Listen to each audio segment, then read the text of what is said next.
Di situ disebutkan bahwa guna meningkatkan pelayanan kepolisian khususnya bidang manajemen media, komunikasi yang baik serta lebih mempererat tali silaturahmi dengan para awak media.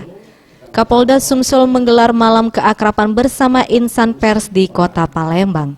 Dalam kegiatan yang dilakukan di rumah dinas Kapolda Sumsel ini, hadir pula Ketua PWI Sumsel Firdaus Komar, Oktav Riyadi selaku PWI Pusat Bagian Pembelaan Wartawan, serta pejabat utama Polda Sumsel.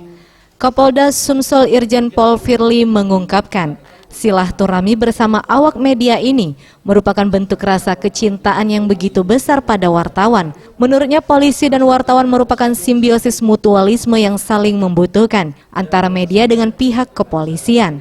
Sehingga peran serta media dalam memberikan informasi dapat mendidik dan menjadi pelajaran ke depannya.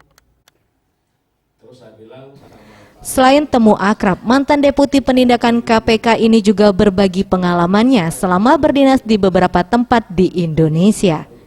Tim Liputan Sriwijaya TV.